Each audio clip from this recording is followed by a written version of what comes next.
नमस्कार प्यारे साथियों, स्वागत है आप सभी का सर्व शिक्षा यूट्यूब चैनल पर।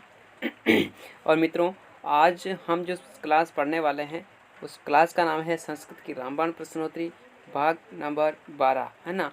और मित्रों, मैं आपसे कहना चाहूँगा, यदि आप चैनल पर पहली बार आए हो तो इस चैनल को ज़रूर से ज़रूर सब्सक्राइब कर लेना और उस घंटे की आइकन को भी आप दबा लेना, क्योंकि घंटे की आइकन जब आप दबा लोगे तो इसी तरह की और भी वीडियो की सूचना आप तक जल्दी से पहुंच जाएगी।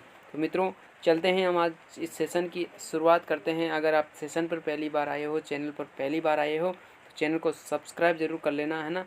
और अभी तक आपने किसी भी दोस्त को नहीं जोड़ा है तो प्लीज़ इस क्लास को सभी दोस्तों के साथ इसको शेयर कर दीजिएगा, ताकि सभी दोस्त यहाँ पर आकर लाभान्वित हो सके, तैयारी कर सके। ठीक है, तो चलते हैं हम आज के इस प्रश्न की सेशन की हम शुरुआत करते हैं प्यारे दोस्तों। आज का पहला प्रश्न आपके सामने है, निम्नलिखित में से निष्ठा संज्ञक प्रत्ययों का चयन कीजिए। चलिएगा, हम ऑप्शन आपके सामने लाता हूँ। ऑप्शन नंबर पहला आपके सामने है कतक व कत्वतु, तरप तमप, क्षत्रि व सानच, और ऑप्शन नंबर डी जो है ल्युट व घय प्रत्यय। तो प्यारे साथियों, इसका सही आंसर जल्दी से बता दीजिएगा, कौन सा इसका सही आंसर होने वाला है। तो इसका सही आंसर है प्यारे दोस्तों कथा कतवतु निष्ठा, है ना। ऑप्शन नंबर जो पहला है मेरे प्यारे दोस्तों, एकदम करेक्ट आंसर है कथा कतवतु निष्ठा। आपने एक सूत्र पढ़ा होगा, कथा कतवतु कतवतु निष्ठा, है ना। ये एक सूत्र होता है जो कहता है कि कत्व कत्वतु की कौन सी संज्ञा होती है, तो निष्ठा संज्ञा होती है। चलते हैं मित्रों अगले सेशन की ओर हम आगे बढ़ते हैं।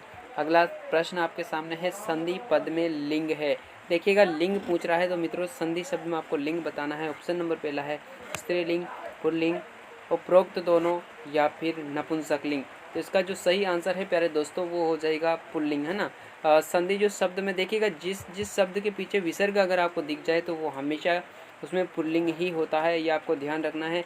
यानी कि संधि जो शब्द है वो पुल्लिंग में है। ऑप्शन नंबर जो बी है प्यारे दोस्तों वो एकदम सही है। अब चलते हैं हम अगले प्रश्न की ओर। अगला प्रश्न आपके सामने है, गीता महाभारत के किस पर्व से लिया गया है। देखिएगा साथियों, मैं इसकी थोड़ी सी आपको डिटेल बता देता हूँ। जो गीता है वो गीता एक धार्मिक ग्रंथ है प्यारे दोस्तों, जो किस महाभारत के किस पर्व से लिया गया है। महाभारत में आपको पता होगा मेरे प्यारे दोस्तों 18 पर्व है।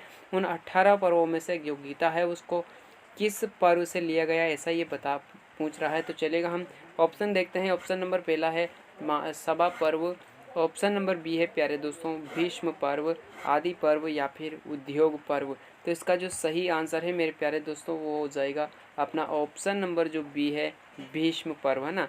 भीष्म पर्व से ही गीता को लिया गया है। ठीक है प्यारे दोस्तों, इसका सही आंसर है अपना ऑप्शन नंबर बी, ये आपको ध्यान रखना है। आप चलते हैं अगले प्रश्न की ओर। अगला प्रश्न आपके सामने है दोस्तों, नाटक को किसके अंतर्गत सम्मिलित किया जाता है।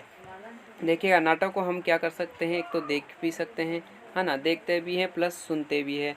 तो इसको हम सुनते भी हैं, यानी कि देखा भी जाता है, सुना भी जाता है, यानी कि वो जो सामग्री है वो है प्यारे दोस्तों दृश्य और श्रव्य सामग्री। तो चलते हैं हम इसके ऑप्शनों की तरफ। इसका विकल्प है दृश्य श्रव्य साधन, दृश्य साधन, या उपरोक्त सभी। तो देखिएगा, इसका जो सही आंसर हो जाएगा उपरोक्त सभी गलत हो जाएगा, ये गलत है, ये भी गलत है। इसका जो एकदम करेक्ट आंसर है वो ऑप्शन नंबर पहला श्रव्य दृश्य सामग्री, इसका एकदम करेक्ट आंसर है ना। अब चलते हैं मित्रों अगले प्रश्न की ओर। अगला प्रश्न मेरे प्यारे साथियों, संस्कृत भाषा में कितने लिंग होते हैं। आपको पता होगा, जो हिंदी की हम बात करें, हिंदी भाषा की अगर हम बात करें प्यारे दोस्तों, तो हिंदी में कितने लिंग होते हैं। एक होता है पुल्लिंग, है ना, और एक तो होता है प्यारे दोस्तों पुल्लिंग, और एक होता है दूसरा होता है स्त्रीलिंग, है ना। हिंदी भाषा की तो हम दोनों की यहाँ पर बात करें तो दोनों ही लिंग होता है, लेकिन हम अगर बात करना चाहें संस्कृत भाषा की, तो संस्कृत भाषा में जो लिंग होते हैं प्यारे साथियों वो होते हैं 3। चलिएगा, इसका ऑप्शन देखते हैं हम, 1, 2, 3 या 4 या फिर 3। तो देखिएगा, यहाँ पर जो ऑप्शन नंबर यहाँ पर डी है वो अपना एकदम करेक्ट आंसर हो जाएगा, यानी कि 3 लिंग होते हैं, स्त्रीलिंग, पुल्लिंग और नपुंसक लिंग। अब चलते हैं हम अगले प्रश्न की ओर। अगला प्रश्न है आपके सामने, वाक्यम रसात्मकम काव्यम किस विद्वान का कथन है। भैया बहुत इंपॉर्टेंट प्रश्न है, इसको आप रट लेना, इसको आप मिस मत करना, इसको ज़रूर से ज़रूर लिख लेना, इसको आने वाला बहुत इंपॉर्टेंट है, ये आता ही है और बहुत सारी परीक्षाओं में इसको देखा भी गया है। चलिएगा, ऑप्शन देखते हैं। ऑप्शन नंबर पहला हम देखते हैं आचार्य दंडी, विश्वनाथ, आनंदवर्धन या फिर मम्मट। देखिएगा इसका सही जो आंसर है मेरे प्यारे मित्रों वो हो जाएगा अपना विश्वनाथ। विश्वनाथ ने कहा है वाक्यम रसात्मकम काव्यम, यानी कि जिस वाक्य में रस होता है वही काव्य होता है। ऑप्शन नंबर बी आपको सही कर लेना है।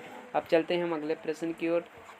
प्रश्न है संस्कृत भाषा में भाषाई कौशल कितने होते हैं। देखिएगा अब मैं आपको बता दूं प्यारे साथियों कि यहाँ पर कौशलों की अगर बात होती है तो चाहे वो हिंदी भाषा हो या फिर संस्कृत भाषा हो, उसमें कौशलों की जो संख्या होती है वो 4 होती है।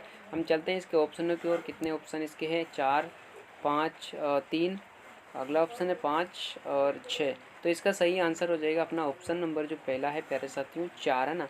सुनना, बोलना, पढ़ना और लिखना, शुभोपली जिसको हम कह सकते हैं। इस ट्रिक के माध्यम से एक ऑप्शन यहाँ पर गायब हो गया 6। तो ऑप्शन नंबर यहाँ पर अपना कौन सा सही हो जाएगा, ऑप्शन नंबर पहला 4 है ना। अब चलते हैं अगले प्रश्न की ओर। प्रश्न नंबर 8 है मेरे दोस्तों, अव्ययी भाव समास हमेशा किस लिंग में प्रयुक्त होता है। तो बच्चों सॉरी साथियों, इसका जो सही आंसर है वो कौन सा होगा, चलिएगा ऑप्शन नंबर देखते हैं। स्त्रीलिंग, पुल्लिंग, उपरोक्त दोनों, नपुंसक लिंग। तो मेरे प्यारे साथियों अव्ययी भाव जो समास है वो हमेशा वो नपुंसक लिंग में ही प्रयुक्त होता है। ये आपको ध्यान में रख लेना है। आप चाहो तो इसको अपने नोटबुक में नोट भी कर सकते हो। ऑप्शन नंबर डी अपना इस प्रश्न का सही आंसर होगा। अब अगला प्रश्न आपके सामने आने वाला है। प्रश्न है नद्या पद नदी शब्द के किस विभक्ति एवं वचन का रूप है। देखिएगा ये नदिया जो है आपको बता दूं, ये नदिया इस प्रकार से भी हम लिख सकते हैं, नद्या है ना, ये है। तो चलते हैं हम देखते हैं कि कौन सा इसका सही आंसर हो जाएगा। प्रथम एकवचन, द्वितीया बहुवचन, प्रथमा बहुवचन या फिर तृतीया बहुवचन। चलिए इसका जल्दी से बता दीजिएगा साथियों। इसका जो सही आंसर है आपको पता होगा नदी के रूप कैसे चलते हैं। प्रथमा में हम बात करें तो नदी ये वाला चलता है, नदी। बहुवचन की हम बात करें तो नद्यो, और प्रथमा बहुवचन की बात करें प्यारे साथियों तो नद्या बनता है। तो ऑप्शन नंबर जो है सी अपना सही हो जाएगा, प्रथमा बहुवचन का ये रूप है। चलते हैं हम अगले प्रश्न की ओर। अगला प्रश्न आपके सामने है, 19 को संस्कृत में क्या कहेंगे। देखिएगा 19 एक संख्या है, संख्या को हम संस्कृत में कहना चाहे तो संख्या संस्कृत में क्या आएगा। ऑप्शन नंबर पहला है नवदश, ऊनविंशति, एकोनविंशति, उपरोक्त सभी। तो इसका सही आंसर जो हो जाएगा वो ऑप्शन नंबर जो डी है वो एकदम करेक्ट हो जाएगा। उपरोक्त सभी, नवदश यानी कि 10 और 9, ऊनविंशति विंशति, उन एक कम 20 में एक कम, और एकोनविंशति है ना, एकोन यानी कि एक कम और विंशति 20 में एक कम, तो 19 हो जाएगा। ऑप्शन नंबर जो डी है अपना सही आंसर हो जाएगा। अब चलते हैं अगला प्रश्न है चक्र पाणी में कौन सा समास है। तो ऑप्शन नंबर पहला है बहुव्रीहि, अव्ययीभाव, कर्मधारय या फिर तत्पुरुष। देखिएगा ये अव्ययीभाव की हम बात करते हैं तो अव्ययीभाव समास मित्रों ये थोड़ा सा गलत हो गया, यहाँ पर ये हो जाएगा अव्ययी भाव है ना, ये आपको ध्यान रखना है। तो इसका जो सही आंसर है वो हो जाएगा ऑप्शन नंबर पहला चक्र पाणी है ना। पानी है चक्र है पानी में जिसके यानी कि पानी यानी हाथ होता है, चक्र है ना आपको पता ही होगा। अब चलते हैं प्रश्न नंबर 12, वृक्षात पत्राणी पतंती में वृक्षात में कौन सी विभक्ति है। चलिएगा ऑप्शन देखते हैं, द्वितीय, पंचमी, तृतीया या फिर चतुर्थी। तो देखिएगा इसका जो सही आंसर है वो हो जाएगा ऑप्शन नंबर बी है ना। ऑप्शन नंबर 20 का सही है, पंचमी विभक्ति का इसमें प्रयोग हुआ है।